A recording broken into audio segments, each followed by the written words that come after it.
آج کے جو سپارہ پڑھا گیا ہے عام طور پہ جن مساجد میں وہ 22واں پارہ پڑھا گیا ہے، جس میں سورہ احزاب اور سورہ فاطر ہے اور سورہ سبا اس میں پڑھی گئی ہے۔ ایک دو آیتیں اس حوالے سے عرض کرتا ہوں۔ سورہ احزاب میں اللہ تبارک و تعالیٰ نے ارشاد فرمایا ما کان محمد ابا احد من رجالکم ولکن رسول اللہ وخاتم النبیین وکان اللہ بکل شیء علیما، کہ محمد صلی اللہ علیہ وسلم تم میں سے کسی کے والد نہیں، ہاں وہ تو اللہ کے رسول اور سب سے آخری نبی ہیں، خاتم النبیین ہیں۔ اس آیت میں مسلمانوں کا بنیادی عقیدہ بیان کیا گیا ہے کہ اللہ تبارک و تعالیٰ نے انبیاء کرام علیہ السلام کا سلسلہ یہ جاری فرمایا لوگوں کی ہدایت کے لیے، لیکن نبی کریم صلی اللہ تعالیٰ علیہ وآلہ وسلم پر اس سلسلے کو ختم فرمایا۔ آپ علیہ السلام کو خاتم النبیین بنایا۔ آپ صلی اللہ تعالیٰ علیہ وسلم جب مبعوث ہو گئے، آپ کو بھیج دیا، تو اب آپ کے بعد کوئی دوسرا نبی ہو ہی نہیں سکتا۔ یہ وہ عقیدہ ہے کہ جس پر صحابہ کرام علیہم رضوان سے لے کر آج تک اور آج سے لے کر قیامت تک مسلمانوں کا اجماع قطعی یقینی ہے کہ خاتم النبیین کا معنی یہ ہے کہ نبی کریم صلی اللہ تعالیٰ علیہ وآلہ وسلم کے بعد کوئی نبی بھی نہ آیا ہے، نہ آئے گا، نہ آ سکتا ہے۔ حضرت سیدنا عیسیٰ علیہ نبینا و علیہ السلام جو قرب قیامت میں تشریف لے کر آئیں گے تو وہ نئے نبی نہیں بلکہ وہ نبی کریم صلی اللہ علیہ وسلم کے امتی بن کر تشریف لائیں گے۔ ہوں گے آپ نبی، لیکن نبوت جو نئی ہے وہ نہیں ہوگی، بلکہ آپ علیہ السلام نبی کریم صلی اللہ تعالیٰ علیہ وآلہ وسلم کی شریعت ہی کی تبلیغ کریں گے۔ نبی کریم صلی اللہ تعالیٰ علیہ وآلہ وسلم کی شریعت کے احکام ہی لوگوں کے سامنے بیان فرمائیں گے۔ حضور علیہ السلام نے کثیر احادیث طیبہ میں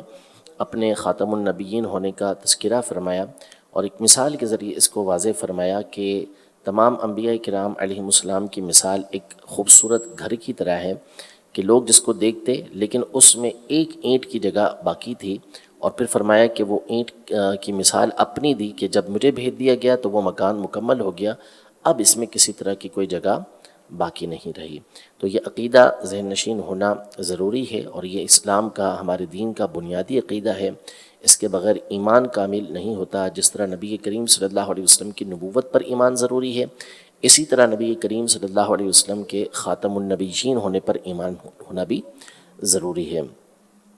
اسی صورت میں اللہ تبارک و تعالیٰ نے نبی کریم صلی اللہ تعالیٰ علیہ وآلہ وسلم کی ایک اور شان بیان فرمائی۔ ارشاد فرمایا ان اللہ و ملائکتہ یصلون علی النبی یا ایھا الذین آمنوا صلوا علیہ وسلموا تسلیما، کہ بے شک اللہ اور اس کے فرشتے اس غیب بتانے والے پر درود بھیجتے ہیں، اے ایمان والو تم بھی اس غیب بتانے والے پر درود بھیجو اور خوب سلام بھیجو۔ اللہ تبارک و تعالیٰ کا درود بھیجنے کا معنی یہ ہے کہ اللہ تبارک و تعالیٰ اپنے حبیب کریم صلی اللہ تعالیٰ علیہ وآلہ وسلم کی ذات گرامی پر رحمتیں نازل فرماتا ہے۔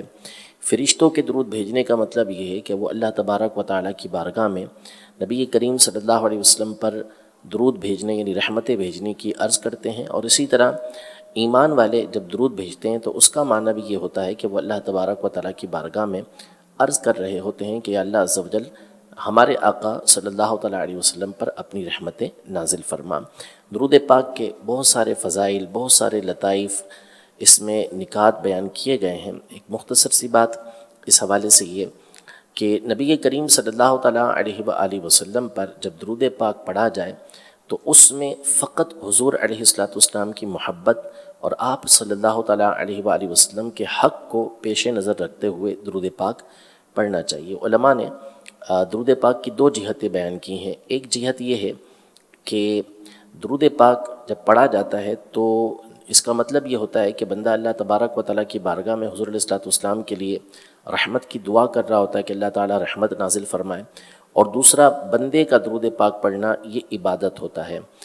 تو یہ مشہور ہے کہ درود پاک ہر صورت میں قبول ہوتا ہے، چاہے کیسے بھی پڑھا جائے۔ تو یہ اس کی دوسری جہت ہے، یعنی جو اللہ تبارک و تعالیٰ کی بارگاہ میں عرض کرنا ہے کہ اللہ تبارک و تعالیٰ رحمت نازل فرمائے، تو یہ ہر صورت میں قبول ہوتا ہے، اور اللہ تبارک و تعالیٰ اپنے حبیب صلی اللہ علیہ وسلم پر رحمتیں نازل فرماتا ہے۔ اور عبادت والی جو صورت ہے اس میں اخلاص کا ہونا یہ ضروری ہے، اللہ تبارک و تعالیٰ کی رضا کا ہونا، نبی کریم صلی اللہ علیہ وسلم کو راضی کرنے کی نیت کا ہونا یہ ضروری ہے۔ اعلیٰ حضرت امام اہل سنت رحمۃ اللہ تعالیٰ علیہ نے سے سوال کیا گیا نبی کریم صلی اللہ تعالیٰ علیہ وسلم کی زیارت کے حوالے سے کہ اس کا کوئی وظیفہ، اس کا کوئی طریقہ بیان فرمائے، تو آپ رضی اللہ تعالیٰ عنہ نے ایک درود پاک بیان فرمایا کہ اس کو پڑھا جائے تو اس کے پڑھنے سے اللہ تبارک و تعالیٰ کی رحمت سے حضور علیہ الصلوۃ والسلام کی زیارت نصیب ہوگی۔ لیکن آپ نے یہ ارشاد فرمایا کہ اس درود پاک کو بندہ صرف حضور علیہ الصلوۃ والسلام کی محبت کی وجہ سے، آپ کے حق کی وجہ سے پڑھے،